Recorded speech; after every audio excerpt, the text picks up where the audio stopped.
Bismillahirrahmanirrahim. Assalamualaikum warahmatullahi wabarakatuh. Sahabat YouTube yang beriman, semoga sahabat semua selalu senantiasa dalam keadaan sehat walafiat, sehat jasmani ataupun rohani, dan semoga senantiasa selalu dalam lindungan Allah Subhanahu wa ta'ala. Amin. Allahumma salli ala Sayyidina Muhammad wa ala ali Sayyidina Muhammad. Doa merupakan usaha untuk memohon dan meminta pertolongan Allah Subhanahu wa ta'ala. Namun ini bukan berarti orang yang sedang menunggu musibah saja yang layak untuk berdoa. Memang dalam kondisi sehat dan tidak kekurangan suatu apapun, kita diharuskan untuk senantiasa selalu berdoa, memohon kebaikan dalam menjalani kehidupan ini. Berdoalah untuk meminta kepada Allah Subhanahu wa ta'ala agar diampuni segala dosa yang telah lalu dan yang akan datang, baik yang disengaja maupun yang tidak disengaja.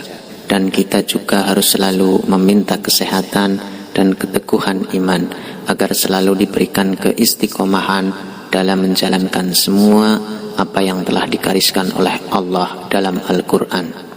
Kita juga harus memohon perlindungan kepada Allah agar selalu dijaga dari gangguan setan dan juga dapat mengendalikan hawa nafsu agar tidak jatuh ke dalam jurang kemaksiatan. Namun perlu kita ketahui bahwa dalam berdoa itu mempunyai aturan dan adab tata krama dalam berdoa kepada Allah Subhanahu wa ta'ala.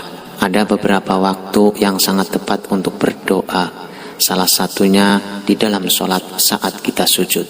Dalam keadaan yang membuat hamba dekat dengan penciptanya adalah kompilasi sujud. Posisi ini menunjukkan kerendahan seorang hamba yang hanya bisa berpasrah dan berserah kepada Allah Subhanahu wa ta'ala.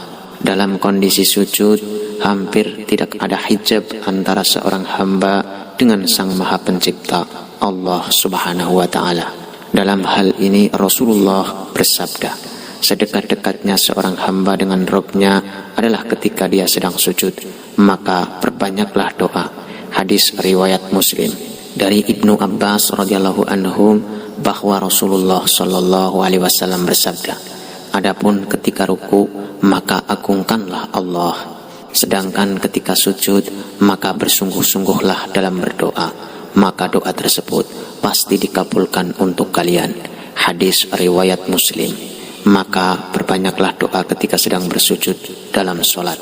Akan tetapi ketika berdoa saat sujud jangan sampai telat dari imam, karena Nabi SAW bersabda, imam itu diangkat untuk diikuti, maka janganlah diselisihi. Hadis riwayat Bukhari nomor 722 dari Abu Hurairah. Salah satu keadaan yang membuat dekat seorang hamba dengan penciptanya adalah tatkala sujud.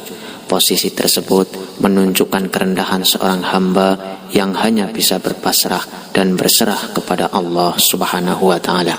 Rasulullah sallallahu alaihi wasallam memberikan contoh doa yang dibacanya ketika sujud, yakni sebagai berikut: Allahumma ighfirli dzanbi kullahu thiqahu wa jillahu awalahu wa akhirahu wa ala niyatahu wa sirrahu. Ya Allah, ampunilah dosa-dosaku semua, baik yang halus atau yang jelas, yang awal dan yang akhir, dan yang terang-terangan dan yang tersembunyi. Hadis riwayat Muslim nomor 1112. Kemudian hadis tersebut dijelaskan oleh Syekh Abdul Aziz bin Ba'az yang mengatakan bahwa terdapat 3 doa yang jangan dilupakan dalam akhir sujud. Ketiga doa tersebut adalah: mintalah diwafatkan dalam keadaan husnul khotimah. Allahumma inni as'aluka husnul khotimah. Artinya, ya Allah, aku minta kepadamu husnul khotimah.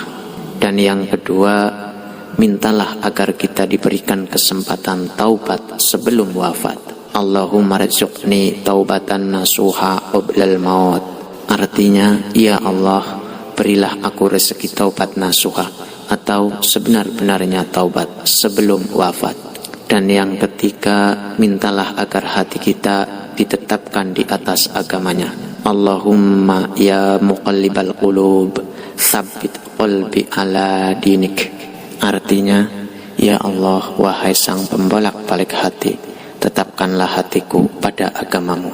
Bacalah ketika doa tersebut di setiap sujud akhir dalam sholat kita secara istiqomah. Mari kita lakukan kebaikan walau sekecil apapun itu, karena kita tidak akan pernah tahu amal kebaikan apakah yang bisa menghantarkan kita ke surga Allah. Semoga kita diberikan keistiqomahan dalam menjalankan semua perintah-perintahnya, serta dijauhkan dari apa yang dilarangnya. Amin. Dan semoga Allah Subhanahu wa ta'ala ijabah seluruh hajat-hajat kita, melapangkan rezeki kita, dan memudahkan segala urusan dunia akhirat kita. Ya Allah, sesungguhnya aku meminta dari keutamaanmu dan pemberianmu rezeki yang baik lagi berkah. Ya Allah, sesungguhnya Engkau memerintahkan untuk berdoa dan memutuskan atasku pengabulan doa, dan Engkau zat yang tidak melanggar janji dan tidak mendustainya. Ya Allah, tidak ada kebaikan yang Engkau sukai kecuali Engkau jadikan kami mencintai kebaikan tersebut dan mudahkan kami mendapatkannya, dan tidak ada sesuatu yang Engkau benci kecuali Engkau jadikan kami benci terhadap sesuatu tersebut, dan jauhkanlah kami darinya, dan janganlah Engkau cabut dari kami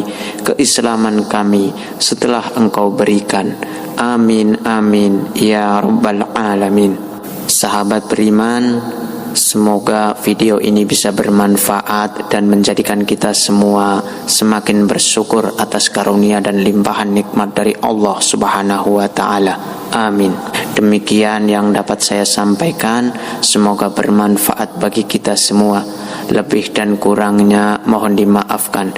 Yang benar datangnya dari Allah Subhanahu wa ta'ala yang maha benar, dan yang salah, khilaf atau keliru itu datangnya dari saya pribadi sebagai manusia biasa yang tidak pernah luput dari salah, khilaf dan dosa.